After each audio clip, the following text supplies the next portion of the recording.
YouTube, B Smokehouse back here with you. Let me show you what we got going on this fine Memorial Day weekend.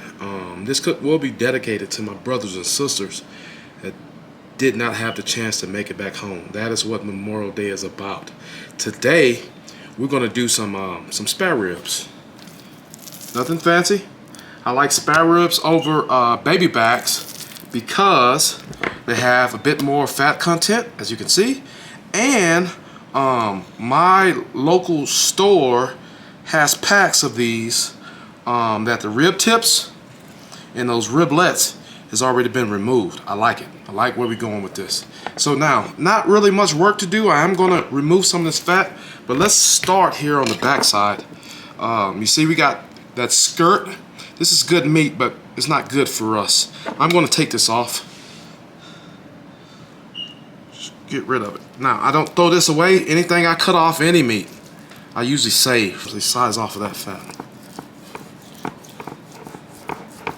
Let's go. This knife might need some sharpening. I'm gonna take that off. And let's see what we can get.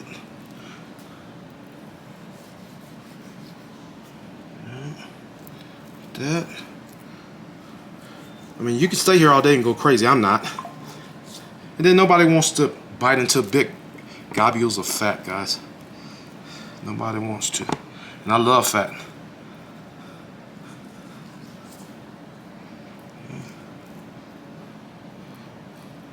This piece still has a piece of silver skin on it. That's kind of crazy.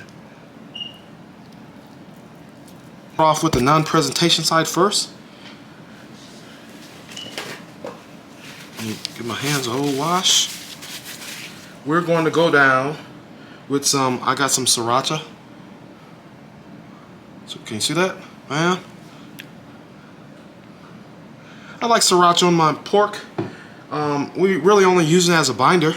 However, I find that because sriracha has those chilies, those fermented chilies in it, it absolutely helps with the bark and getting you that deep, dark black colors and flavor notes. You use what you have. I've seen people use straight water. I've seen people use nothing at all. It's not going to matter. These are going on my my stick burner, my Old Country Wrangler. So we're going to make sure these come out absolutely delicious, flavorful, and tender. All right.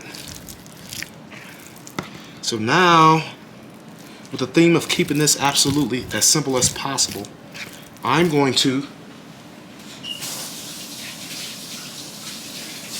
hit it with some rubs that I have on hand. And I think the first is going to be this lemon pepper because of the pepper granules. See that? We're going to go down with a light coat. I hold high so my granules fall in a uniform pattern. I mean, you can absolutely pack this, cover it with seasoning. You can do that. I tend to find that on the back. I just don't like doing that. All right. All right. So that's lemon pepper. We're going to go with honey hog. Absolutely great on pork.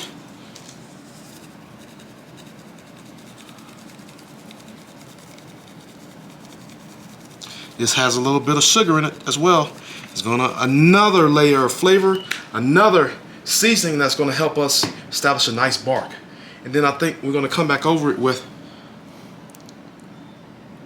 see that? None too hard. You can absolutely make your own rub for this.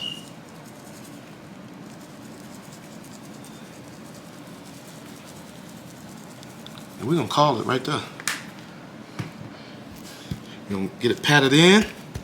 And then watch what I do with my edges. I take my edges and all this extra rub. I want to get some of that extra rub on the edges. All right, and then now we're on the other side.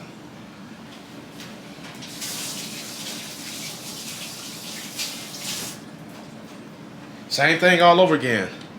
Sriracha down. You don't need a lot. Don't need a lot. Just, point is to make this tacky. I dried it off when I first put it out the cryovac. I didn't wash it. I don't wash my ribs. You might see people doing that. That's cool. I don't do that. Not here to talk down on anybody and what they believe. Alright, so now we rub this in. You'll hear some people say, especially like with briskets, you rub it in till that your binder is opaque. Alright? Especially if you're using something like mayonnaise. You should be able to see through that binder. I can smell it smelling delicious already. Now we're gonna go lemon pepper. I literally just went and looked at my cabinet, took some of the spices out that I have. But I like this one though because I'm running short on black pepper. As you can see, I have not used black pepper. I don't think I'm gonna use black pepper because this is actually lemon pepper. The basis of it is pepper. Alright? And it's got little lemon zest bits in there. And we're gonna go on with the sweetness, that honey hog.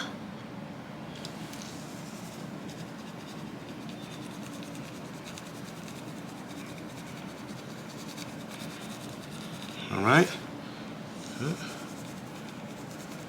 Then we're going to come back and finish it off with that cow cover from Cosmos. One of my favorite rubs. And look at that color. Remember, you know, when you're cooking your ribs too, you know, people like mahoganies on pork. But, I mean, I have taken my ribs before past mahogany. And it still was pretty good. I absolutely want to make sure this is tacked onto my meat. We also want to make sure those edges are covered. Alright. And guess what? We're going to let these sit out at room temperature for the next 20-30 minutes while I start a fire. And I'm going to bring you guys back. Stay tuned. Alright, I want to show you guys how I get my fire started. Still the same way. You guys have seen this before. Alright. I got my wood up here. This is post oak. That's what we run today for our ribs. I've got some oil. I think this is grapeseed oil. So I use the fire to start the paper, but the oil to keep the fire going. And I'm simply going to get a few streaks on each end of the paper. Real simple.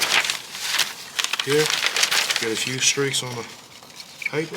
Here, get it down. A few streaks on the paper. Few streaks on the paper. Then I go through, put that down, and I crumple each one on its own to create some nooks and crannies, some surface area. Alright, there's one. Gets a little messy, but this has worked for me. High winds, medium to low winds, no winds. This always works because it catches, and it always catches that charcoal. I'm going to ball this one up. We're going to keep it in a loose ball. We're going to unravel it. And then we're going to stay there. You got to get up, buddy. Get out that dirt. Got an audience of one. That's my English Bulldog. So we go and we stuff it in there. I'll be back to show you guys how we get this started. Alright. I've got my Royal Oak Briquettes. I'm trying to use these up. Not necessarily my favorite, especially when you run in the kettle. But we're running on a stick burner today. This is what I use to get my fire started. And then we got some post oak splits from this company here. Love it. It's funny what you'll find in this wood sometimes. You see that? That's a nail embedded in there. I don't want to cook with that, so I'm gonna get some pliers and pull that out of there. All right. So let me show you how I'm gonna get this fire started. So, there's my chimney starter. That's what this is called, a chimney starter. There you see that newspaper. So then we're gonna go in.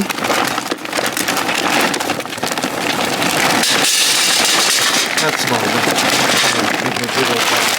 That's about enough. We already got flame. It's only been like 2 minutes. You can hear it catching. You hear that snap, crackle, and pop. That's what you want. Stay tuned. Here's what our fire's looking like. See that? I just dumped those charcoals out. I got 2 splits of post oak on there. It's coming too. All right, here's what our ribs are looking like. You can see the seasoning has gone to work. That surface looks like it has moisture on it. That's actually also assisting that rub and tacking up, attaching to the meat. So that binder did its job, and then now the salt in those rubs are doing its jobs. This is also how you get something seasoned down to the bone. Now I can let this sit here, however, we're not going to do that. Again, I think that the later it gets here in my part of Texas, the worse the winds will get. So let's go ahead and get these on the smoker. Alright, here we are. We're going to get the full rack on first. We're going to go somewhat like this. Should have worn another glove, but it'll be alright. We're going something like this, thick side towards the fire. And then how you lay them, how you set them on your grill is how they're going to cook. We're like scrunching them up to make sure that we have meat in between those bones. So everybody gets a piece. Alright, about like that. And then we're going to take this smaller, thicker piece and get it right here. And we're just going to let this ride. I'll probably check in the next hour, hour and a half, 2 hours. But other than that, we're not going to look. Might spritz, I don't know yet. It looks. I usually go off of what it looks like. So if my surface is drying out, then I will absolutely spritz. We're running no water in the water pan. Right? Everything's looking good. Stay tuned. Alright. We're about 3 hours in. I like what we're looking at. We've got nice pullback. Meat still's pretty moist. I've started spritzing about hour 2. Like the color we have. Now this larger rack could use a bit more color, but we're going to still go ahead and wrap. You see the juice coming out of that. We're still going to go ahead and wrap. I'm going to bring you guys inside with me for this wrap, and I'm going to show you what I'm going to do to ensure these still stay juicy. These are still very much tough. They have at least another hour, 2, or maybe 3 to go. Stay tuned. Alright, this is how we're looking about 3 hours after being on the smoker around 250, in between 250 and 275. So we've got some running going on. However, it's still a piece of tight meat. So this is what we're going to do to ensure that we go ahead and start rendering fat and to ensure that we have a juicy product at the end. I'm going to give it a spritz. In here I've got corn syrup, I've got beer, I've got hot sauce. Alright, give it a good spritz. And then we're going to put this back on the smoker. I'm using the fall boat. If you don't know what that is, I'm going to take the edges of this foil and I'm going to fold them up to keep any moisture that seeps out of this pork. That'll help keep the underside tender, and that'll help. That will also help the actual meat stay moist and tender as well.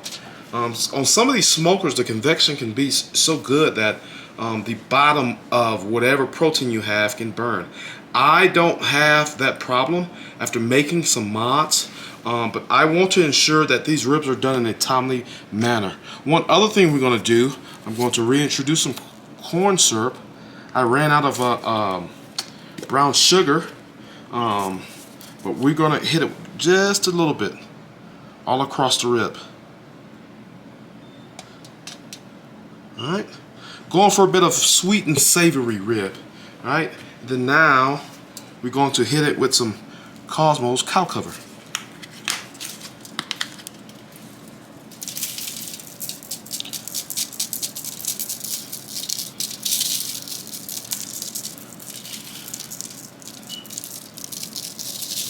There you have it. It's looking good. If I had some hot honey, that's what I would be using. I forgot to get some from the store. So now, here's how we're going to get this done. I'm going to actually go over with this piece of paper, red butcher paper. If you didn't know, red butcher paper allows, it will still allow your meats, aka brisket and ribs, to render fat, let that fat escape, while also allowing moisture to be retained. It's one of the reasons I like this. So here's how we're going to do this.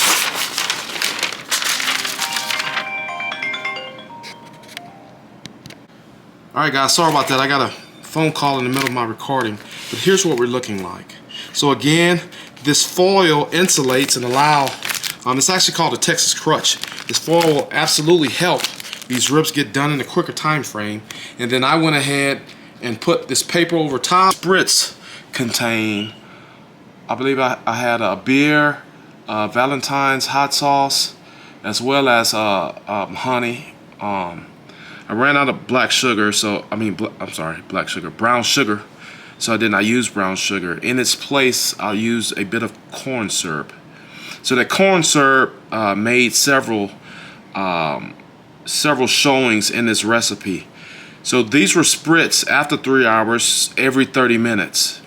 While I had the smoker open, I will also drop another split. My smoker goes about every 30 to 45 minutes before you have to drop a new split. So these smoke for about 8 hours, right at 8 hours, a little bit over 8 hours. They are tender. They also have a bit of a pull to them, which is kind of what I like. Sometimes I'm in the mood for fall off the bone ribs, and sometimes I am not. So let me move some of this stuff out of the way so I can commence to cutting some of these. Also getting some pictures. And we can go from there. I can tell you guys what it tastes like. So here's what we're gonna do. We're gonna take these. I like to flip my ribs over. When these help me to see the bones. Got a bit. See what we got.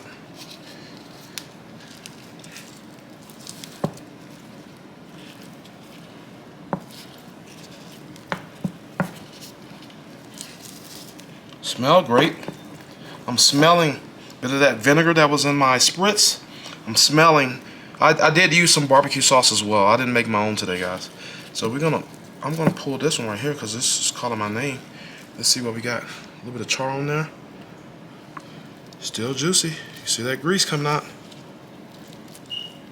Still juicy. All right. See that? Perfect bite. A little pull to them, but it's still tender.